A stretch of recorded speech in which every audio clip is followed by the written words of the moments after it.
could the Sony A7C II be the perfect camera where small body meets a full-frame powerhouse? Or is it all just a big marketing hype? Well, for the past few months, I've been putting this camera to the test for both photos and videos. And as a Sony Alpha veteran with over 8 years of using these Sony cameras, then I have a thing or two to say about this camera. So in this video right here, my friend, we're going to take a closer look at it. I'm going to share with you all the things that I really liked about it, but I'm also going to share with you a thing that I didn't like, and then another thing that if Sony would have implemented it would have made this camera out of this world. So when it comes to the quality of the footage that you can capture with this camera, the Sony A7C II, then I'm gonna say that I'm happy with it. Like, you can capture some decent photos and videos.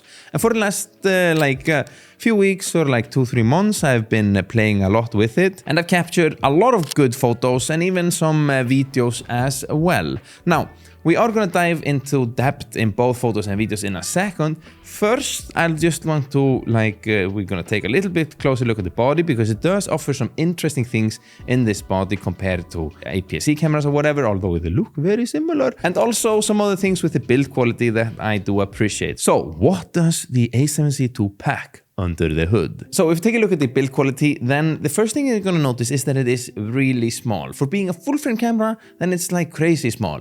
If you compare it to the flagship APS-C camera that Sony offers, the A700, then it's like the same size. I think there's a slight size difference, but it's kind of the same. However, this one, it has a full-frame sensor that you can see right here. A beautiful full-frame sensor. Now on it, you can find a vari-angle LCD screen that I like a whole lot. You can find this viewfinder that is quite small. Same viewfinder is on the A6700, but if you compare it to an a A7 IV, which this video is shot on, this camera right here, then it's a lot smaller. So some people wouldn't like it, but I don't mind. I think it's pretty good.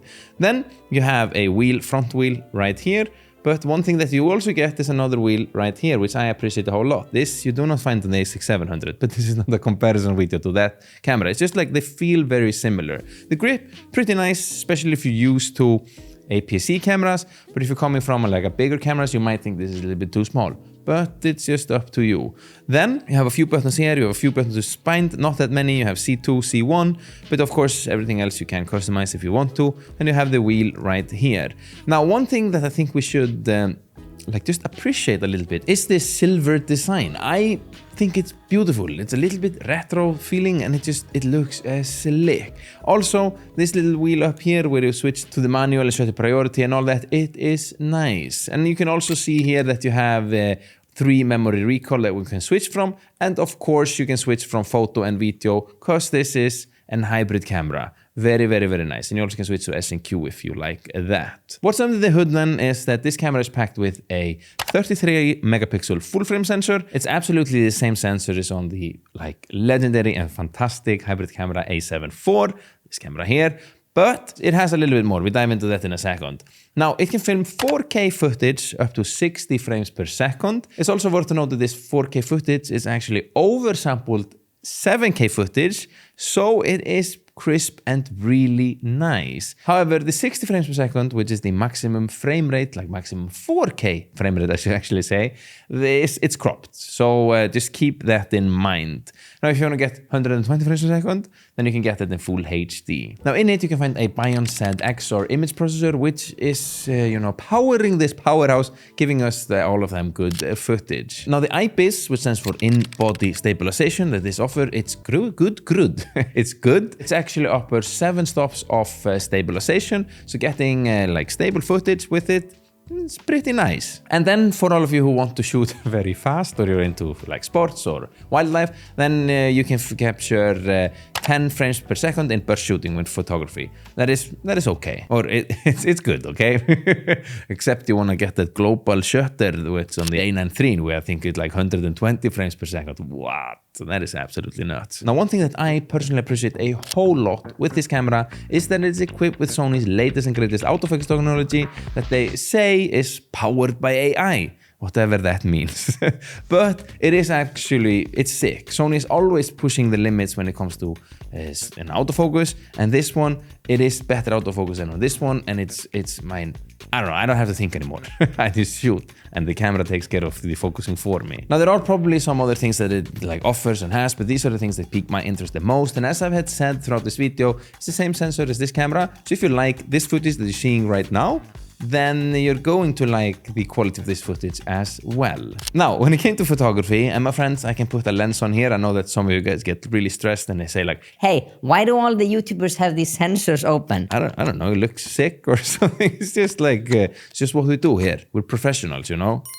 Silly YouTubers. Now, what I liked with it for photography is simply just kind of everything. I'm a huge fan of the A7 IV. This camera, I've used it so much. And this is kind of the same. It's just a little bit smaller. Now, I do agree that after using full-frame cameras now for the last few years, then I do appreciate that bigger grip sometimes. But the smaller tool, it just takes less space in my camera bag, which is also something that I like a whole lot. So it's a little bit dilemma there, which one I should take with me. But the overall quality of the images, I can't complain there at all. I'm a huge fan of it, and like all the photos that I've taken with it, I've enjoyed and appreciated a whole lot. One thing that I do like here that is different from this camera is the shutter sound. I think it's a little bit subtle and a little bit nice. Listen to this. We have it in video mode. We need to have the photo mode.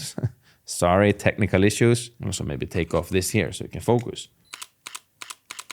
Now, when it came to the videos, then again, I don't really have a whole lot to complain about there. There is one thing though that we're gonna complain about in a second. By the way, all the photos that you've seen are edited with my brand new preset pack. This is by far my best preset bundle that I've ever created to date, and it's also incredibly easy to use. Not only that, it speeds up my workflow tremendously, while also like ensuring and allowing me to get the colors and consistent tones that I really like. In the description, my friend, you can see a link which will take you to the pack if you also wanna like get an insight and edit photos like me. Plus, you get a 20-minute tutorial, so you can get even further insight into my workflow and how I edit photos. But overall, it's nice. Handling of the camera is good, especially if you're used to, as me, I'm very, very used to Sony APS-C. So I like holding a smaller camera like this, it feels very natural to me. So that was absolutely no problem at all. Now the recording button, it is up here. I didn't talk about it, but you can see it here is it. It's the same as on the A7 and this one, so I'm pretty used to it. So just click on it and then you have it, and then you're taking them videos, And then if you ask me, I just like it so much on this camera that you can switch so quickly between photo and video, and you can have all of these memory recalls. As a hybrid shooter who's constantly trying to decide should I do just video or just photos, then this is very, very nice because I do both a whole lot. So that I appreciate a whole lot, and yeah, I like that a ton. And honestly, it is pretty sick to me that we get this full frame quality in a body that is the same size as the APS-C. That is nuts, because what I've always loved so much about APS-C cameras is the fact that they take up so little space in my camera bag, and it's so easy now to take them with me whenever I can. This has that, but also full frame, so it kind of becomes like, I don't know, it's sick. So if you're want to get full frame, but you also want to keep the small size, this is definitely something to consider. However, is this camera perfect? Is it, the most perfect camera ever? No. So same as with the A7 IV or even Sony APS-C cameras, then the A7C II suffers from a pretty bad rolling shutter. And this is when you're shooting in 4K, and it's not pleasant at all. And if you whip the camera, you can see this jello effect here. And even just when cars are driving past really fast, the line are not like totally straight. And this is for filming. Now, unfortunately, with this camera, it just is what it is. It's a trade-off of having it being so good for photos.